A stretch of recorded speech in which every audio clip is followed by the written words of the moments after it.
Hello movie lovers. Malik ఎప్పటికప్పుడు different కాన్సెప్ట్లతో audience ని అలరించే బాలీవుడ్ వెర్స్టైల్ హీరో రాజ్ కుమార్ రావు యాక్ట్ చేసిన లేటెస్ట్ హిందీ మూవీ ఇది. డైరెక్టర్ పుల్కిత్ డైరెక్షన్ లో వచ్చిన ఈ మూవీ ఎలా ఉందో ఈ రివ్యూలో చూద్దాం. యాక్షన్ థ్రిల్లర్ జానర్లో వచ్చిన ఈ మూవీ ఒక గ్యాంగ్స్టర్ డ్రామా.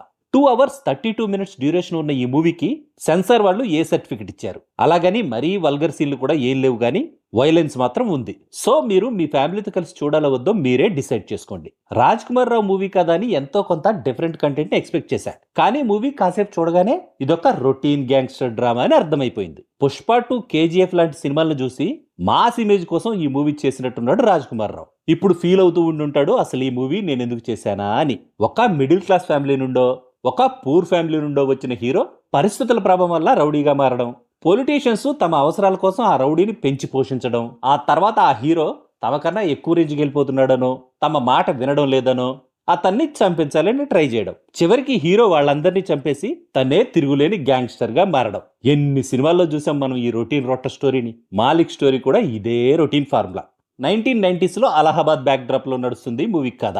ఎలాగైనా పొలిటికల్ గా ఎదగాలని చూసే మాలిక్ అలియాస్ దీపక్ ఆ ప్రాసెస్ లో ఎలాంటి ఛాలెంజెస్ ను ఫేస్ చేశాడు, తను చేసే పనుల వల్ల తన ఫ్యామిలీ ఎలాంటి ప్రాబ్లమ్స్ ను ఎదుర్కోవాల్సి వచ్చింది, తన గోల్ ని అచీవ్ చేయడం కోసం చేసే జర్నీలో తను ఏమేం కోల్పోతాడు, మాలిక్ ని మట్టుబెట్టడం కోసం ఎన్కౌంటర్ స్పెషలిస్ట్ ప్రభును అలహాబాద్ కి ఎవరు రప్పించారు, ఫార్మర్స్ ఫ్యామిలీ నుంచి వచ్చిన దీపక్ మాలిక్ గా మారడానికి దారి తీసిన పరిస్థితులేంటి, చివరికి మాలిక్ తను అనుకున్నది సాధించాడా లేదా అనేదే ఈ మూవీ కథ. కొత్తదనం లేని routine story, week screen play, bad direction, స్లోగా సాగే సెకండ్ హాఫ్, ప్రాపర్ గా డిజైన్ చేయని heroine character, wrong placement of songs ఈ మూవీకి మైనస్ పాయింట్స్. ఇక ఈ మూవీలో ఉన్న ఫ్యూ పాజిటివ్ పాయింట్స్ విషయానికి వస్తే, హీరో రాజ్ కుమార్ రావు యాక్టింగ్, ఎక్సలెంట్ సినిమాటోగ్రఫీ, ఇంప్రెసివ్ గా ఉన్న సాంగ్స్ ఈ మూవీకి ప్లస్ పాయింట్స్. ఫైనల్ గా చెప్పాలంటే నాకైతే అస్సలు నచ్చలేదు ఈ మూవీ. మీకు కూడా నచ్చే ఛాన్స్ లేదని నా ఒపీనియన్. రాజ్ కుమార్ రావు యాక్టింగ్ కోసం ఈ మూవీ చూద్దాం అనుకునే వాళ్ళు ఓటీటీలో వచ్చాక ట్రై చేసి చూడండి. That's all in this review friends. మళ్ళీ నెక్స్ట్ రివ్యూలో కలుసుకుందాం. Thank you for watching.